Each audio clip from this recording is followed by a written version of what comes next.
All right, I met with Coy and his mom this morning to find out exactly what happened, and his brother was also in there. We do everything to support Coy and his family. Many of you read my statement last night. There's no place in America for racism or social injustice. I want to thank Chief Murphy Paul for acting quickly in investigating this. Is what I've heard. The 3 officers involved were put on paid administrative leave, and obviously we're going to let them handle everything with Coy, and I expect the best thing will come out. Some of you may have heard we're dealing with COVID and contact tracing. Can't go into detail. It's a very fluid situation. I can tell you that we do have players that have got COVID, and we do have some players that are quarantined. I can't tell you the numbers. I'm going to let the doctors take care of all that. We're focused on playing Alabama on Saturday night. It'll be a great challenge for us. A great team, great offense, offensive line, Najee Harris, Devontae Smith, Mac Jones doing a tremendous job. Steve Sarkisian doing a great job as being the offensive coordinator. A very, very explosive offense. It'll be a big challenge, but we're ready, man. This is LSU, Alabama. It'll be a great week of preparation. We got a good start on them last week. The guys are rested. They got Friday and Saturday and Sunday off, and today is going to be Tell the Truth Monday, and we're going to get after it. Any questions?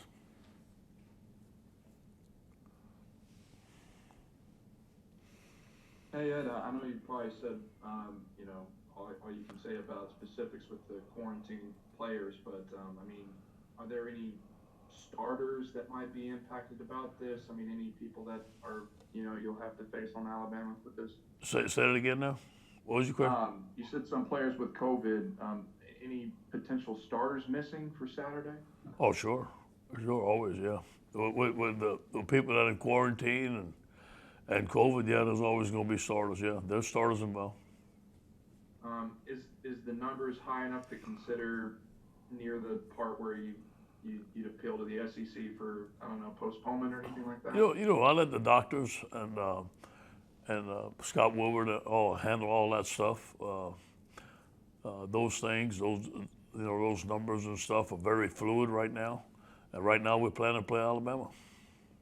Thank you.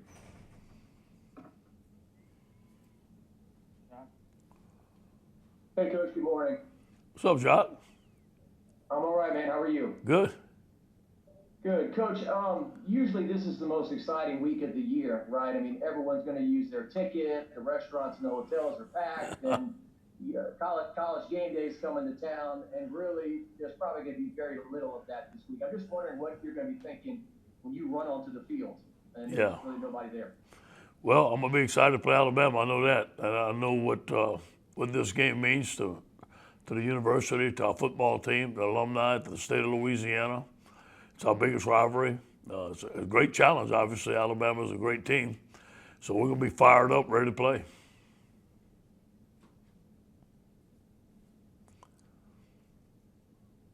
Can I speak now? Hi, Coach. Hello. Just to go back to Coy Moore really quick, I know you can't say much, but he made a claim that as soon as BRPD found out that he was an LSU football player, they sort of just backed off. What do you have to say about that, if anything? I can't comment on all that. I got to let the investigation take its place.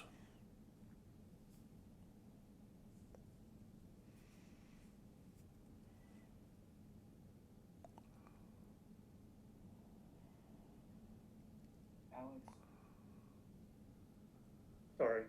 Hey, Coach. I'm just wondering, given the departures you guys have had to deal with, the NFL, the opt-outs, and COVID, have you ever experienced anything like this in terms of the challenge of roster management? No. You know what? Was at USC when I took over for Lane, we was on probation. And I think we had, I don't remember quite the number, but we're around 55. That's where I learned how to practice like in the NFL. So it worked well with us. I remember we beat Stanford, number 4 team in the country, and we only used 12 players on defense. So I've been through it a little bit like that, not to the extent and as fluid as it is right now, because with the COVID, and opting out, you don't know what's going to happen on a day-to-day basis. Then we had a set number, so it wasn't as fluid. Considering all of that and the difficulties there and where the team stands today, not being where you guys want in the win-loss record, is there anything more you think you could have done? Anything you look back and say, I could have changed this to put the team in a better situation? Or is it just frankly the situation? No, always. Look, I put it on myself, always. We got to play better defense. And for the most part, we play good offense except against Auburn. We haven't played good defense most of the year. We played good defense against Vanderbilt, and for the most part, we haven't. So I got to take that upon myself. Hey, Coach. So obviously the bye week, the couple weeks ago, kind of helped you guys get that extra time to prepare for South Carolina. I'm curious, just on both sides of the ball, how you guys feel like you maybe have addressed some problems, from the Auburn game, and just kind of how you move forward. We worked very hard. We have a corrections period. This last week was about 20 plays, and really worked hard to walk through and explain how we're going to do things, how we're going to play them, especially on defense. Now on offense, we had a lot of mistakes too. And today we have another corrections period. We're going to keep on correcting the things that are on film because we know that we're going to see them again. Coach, Garland Gill, Fox 8 New Orleans. I got two questions. I'm going to follow up after the first. What's the plan with Myles today? I know you said last week he couldn't finish a practice. How is he doing? And what's the plan for him today? Myles is out. He's out. He will not be ready for the game. And the follow-up, is there any talk of just shutting him down for the entire season? There's some discussion of that. What's best for Myles, the doctors and them are talking to right now, see what's the best for Myles, and we're going to do what's the best for him. Whether it's getting it fixed, getting it operated now, or wait, I think we're still discussing that. Hey, Ed, seems like you got a lot of things on your plate this week. Just, do you expect to have something finalized in time to get a game plan as far as numbers go, whether you can proceed, and how would you like to approach the quarterback position this week? Well, it's going to be challenging. Obviously, with the guys that are out and the quarterbacks that we have, well, we may have to put someone else at quarterback just in case. So we have a plan in place. I'm not going to say what we're doing because it'll give away our game plan. And we're going to go ahead. Now, when they tell me, we had a certain number or something like that, we can't play, I think that's up to the league and Scott, and I think that by Wednesday, that should be solidified. But for right now, we're playing Alabama, we're ready to go. Hey, Ed, I was next, but Cobble and Garland asked both my questions, so I can pass, guys. All right.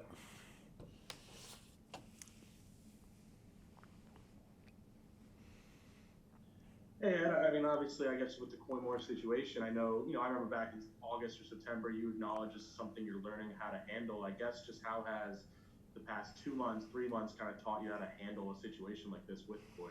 Yeah, to listen, to be open-minded, to understand that there are some wrongdoings out there, social injustice and racism, and I'm totally against that. And I came out and said it, and I support my players just like I support my sons. I was hurt. I was hurt to hear the things that went on. I'm not happy about it, but I know that Chief is going to do the proper investigation, and I just want the right thing to happen. And from what he told me and stuff like that, I just felt bad. I felt bad that it happened to one of our players.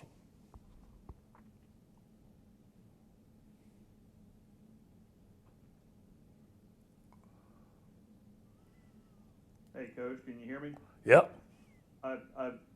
This Alabama football team in particular, a lot of comparisons to your offense last year. Do you see that, and how much does this offense at Alabama remind you of last year's team offensively that you had?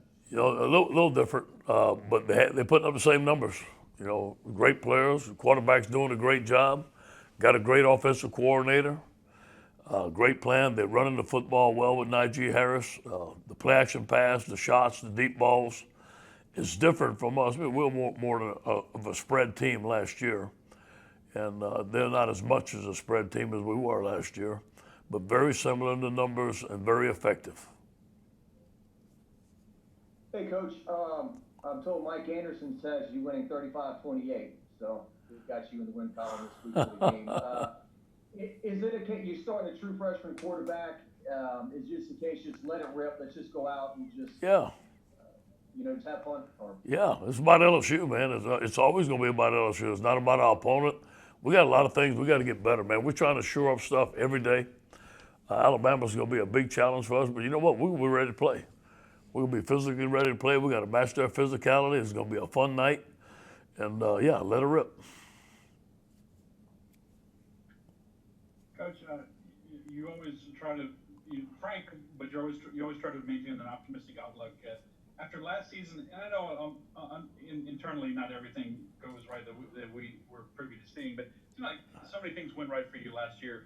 Is 2020 just on a whole? How have you maintained a positive outlook when it seems like so many things have gone wrong or gone against you this year? You know, I promised myself, Scott, when I got the job at head coach at Louisiana State University, I wasn't going to have a bad day.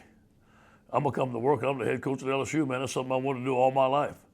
No, things are going to happen.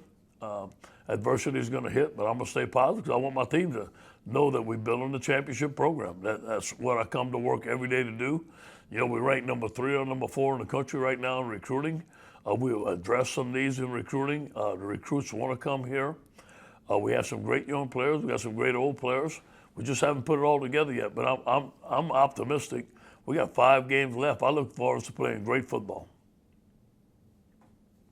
Hey, Coach, I know you mentioned last week just kind of how hard the offensive line took that Auburn performance. I mean, I guess just kind of how in the week since and just how have you seen them kind of grow over this last week and just how do you think you can get the run game going as well this week? Well, we put in some different stuff. I think some stuff that's going to help our guys, fit our players. I thought the offensive line had a great week of practice, great leadership. They were very physical in practice. We still got a ways to go on some things. We still got some things to shore up. But I thought they took it upon themselves to be out there every day and work hard. We had some outstanding open day practices last Tuesday, Wednesday, and Thursday. Monday, Wednesday, and Thursday. Hey, Ed, Wilson Alexander from The Advocate. You mentioned recruiting there a second ago. Last year after that Alabama game, you said that winning the game gave y'all a big boost in recruiting. In the years since that game, how much has the results of that last Alabama game and the things that you've done since then helped y'all on the recruiting trail? I think the overall year, that helped us. The overall year that we had was major in getting this recruiting class. They watched that championship team, how they worked. And Alabama was a big game, no question. But there were other big games too, and national championship and stuff like that. So I think the system, I think the players, I think the development of the players. Now you look at the NFL, our guys are having a lot of success. They're playing very, very well. And some of those guys came here as 3-stars and developed here into great players. So I think our guys are seeing a combination of all that. Ed, I know you got a lot of struggles, challenges you're facing right now, and your record isn't where you want it to be. Does that, obviously you try to win every week, I'm not asking that, but do you go about it differently now? Do the way you approach it, does that change? Are you a little freer to maybe experiment more, try something you might not have if you were trying to win a title? It's always about the LSU standard of performance, and I'm in the fundamental stance, alignment, assignment, putting our players in the best position that we can. Look, we need to coach better. We need to play better. We know that. We got a lot of young guys out there playing for the first time. We got some new coaches on the coaching staff. We got to gel together, but it's up to me. I got to put it all together, and it hasn't worked out yet like we want to, but we got a lot of football left. Coach Scooter Hobbs, when were you informed of the COVID outbreak? It started last week, Scooter. Last week that we had, I guess, probably Tuesday or Wednesday. I was told of some guys that had COVID, and it's not the COVID now. We're worried about the guys that are sick and their safety. There's no question, but the numbers are higher with the quarantine, and that's where you get into some low numbers. You put the COVID plus the quarantine. So just to clarify, everybody that's quarantined has not tested positive or has? I'm not gonna get into that, Scooter. You know what I'm saying? I'm not gonna get into that. I'll let the doctors get all that stuff, and I won't comment on something I don't know about. Are they gonna have a press conference? You got electricity, Scooter? Oh, yeah, we're back there. All right, man. Coach, I want to try to pin you down on this. Are both of your freshman quarterbacks available to you?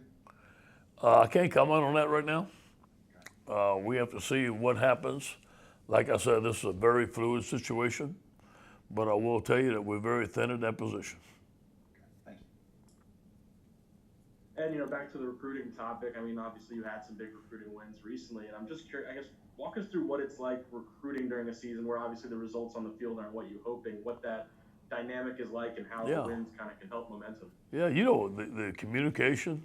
I'll give you an example. Bill Bush, tremendous job. Corey Raymond, Kevin Falk, you know, Mickey Jones, those guys, Christian Lockerture, on the phone all the time with players all over the country, and those guys want to come to LSU, man. We're hot right now in recruiting, and they know the championship team we built, and they understand what we're going through. Everybody goes through adversity, and they like our attitude. I think it comes down to relationships, and this is LSU, man. This is the elite. This is one of the top schools in the country, and people want to be here.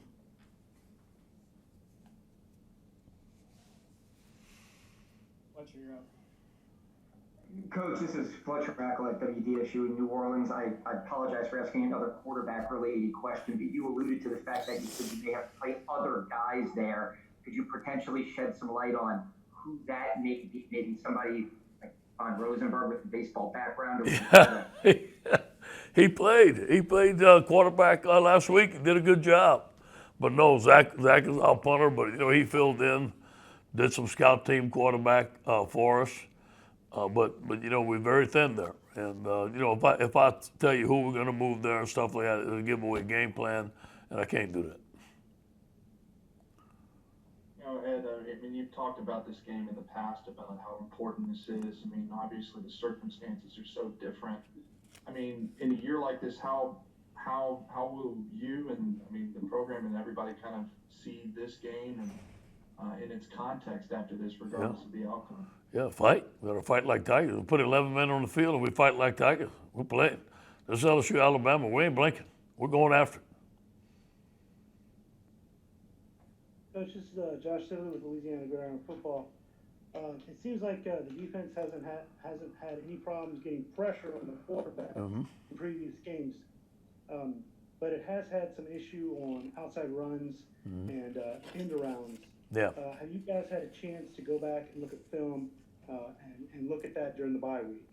You know, we went back and looked at all the explosive plays, explosive pass plays, 15 yards or more, explosive runs, 15 yards or more. I watched every one of them with the defensive staff. We knew the problem, but I wanted to come up with a solution. And one of the solutions is setting the edge better. We're not setting the edge better by defense, whether it be force or whether it be a defensive end. We worked on that hard on the off week. I think we got some things solidified. We still got a ways to go with others. Hey, Coach, if I could, their quarterback, Mack, and the way he's playing, they're saying he throws a deep ball even better than Tua did, and some people are mentioning him in the Heisman Trophy discussion, just the way that he's playing in the offense altogether. I can see that. The guy's having a tremendous year. You know, somebody asked me to compare him to Joe Burrow, and you know, he may be. I don't know. Hopefully for him that he has a great career. I don't know him as well as Joe. You know, Joe brought a lot of intangibles to us. I'm sure the guy's doing the same thing, and I wish him the best. I think he's a great young man. He has a great coach, and Coach Sarkisian.